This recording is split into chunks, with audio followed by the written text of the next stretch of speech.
Shalom, selamat datang di program Baca Alkitab setiap hari oleh GBI Jelambar Timur bersama saya Charton. Hari ini saya akan membacakan kitab Kisah Para Rasul pasal 12. Yakobus mati, Petrus dilepaskan dari penjara. Kira-kira pada waktu itu Raja Herodes mulai bertindak dengan keras terhadap beberapa orang dari jemaat. Ia menyuruh membunuh Yakobus, saudara Yohanes, dengan pedang. Ketika ia melihat bahwa hal itu menyenangkan hati orang Yahudi, ia melanjutkan perbuatannya itu dan menyuruh menahan Petrus. Waktu itu hari raya roti tidak beragi. Setelah Petrus ditangkap, Herodes menyuruh memenjarakannya di bawah penjagaan 4 regu, masing-masing terdiri dari 4 prajurit. Maksudnya ialah supaya sehabis Paskah ia menghadapkannya ke depan orang banyak. Demikianlah Petrus ditahan di dalam penjara, tetapi jemaat dengan tekun mendoakannya kepada Allah.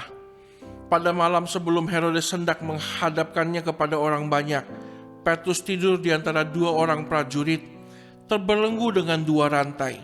Selain itu, prajurit-prajurit pengawal sedang berkawal di muka pintu. Tiba-tiba berdirilah seorang malaikat Tuhan dekat Petrus, dan cahaya bersinar dalam ruang itu. Malaikat itu menepuk Petrus untuk membangunkannya, katanya, "Bangunlah segera." Maka gugurlah rantai itu dari tangan Petrus. Lalu kata malaikat itu kepadanya, "Ikatlah pinggangmu dan kenakanlah sepatumu." Ia pun berbuat demikian. Lalu malaikat itu berkata kepadanya, "Kenakanlah jubahmu dan ikutlah aku." Lalu ia mengikuti malaikat itu keluar dan ia tidak tahu bahwa apa yang dilakukan malaikat itu sungguh-sungguh terjadi. Sangkanya ia melihat suatu penglihatan.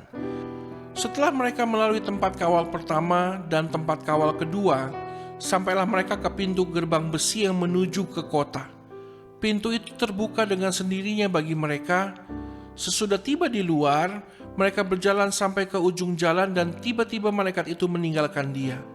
Dan setelah sadar akan dirinya, Petrus berkata, "Sekarang tahulah aku benar-benar bahwa Tuhan telah menyuruh malaikatnya dan menyelamatkan aku dari tangan Herodes dan dari segala sesuatu yang diharapkan orang Yahudi." Dan setelah berpikir sebentar, pergilah ia ke rumah Maria, ibu Yohanes yang disebut juga Markus. Di situ banyak orang berkumpul dan berdoa.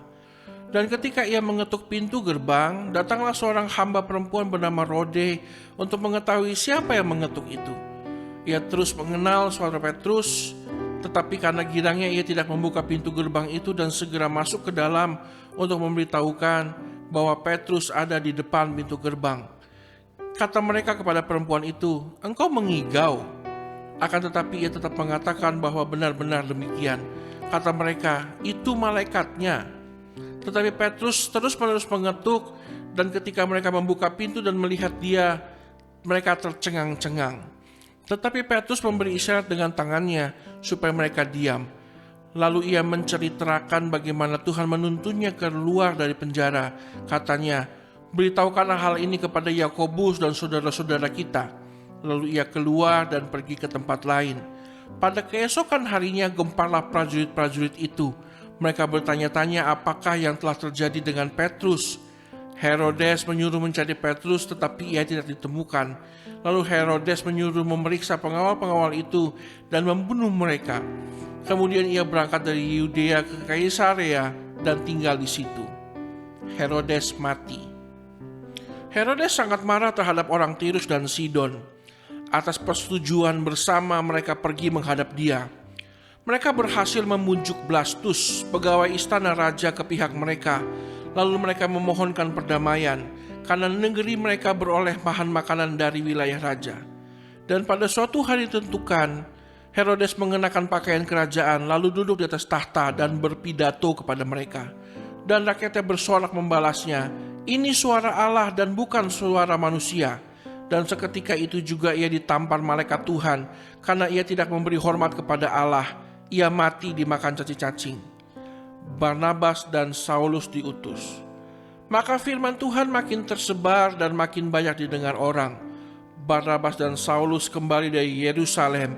Setelah mereka menyelesaikan tugas pelayanan mereka, mereka membawa Yohanes yang disebut juga Markus. Ya Tuhan, kami mengucap syukur karena mujizat terbesar adalah keselamatan Tuhan berikan bagi kami. Kami mengucap syukur atasnya ya Tuhan, dan kami akan terus kerjakan keselamatan itu dengan takut dan gentar akan Engkau. Dalam nama Tuhan sekali berdoa, haleluya.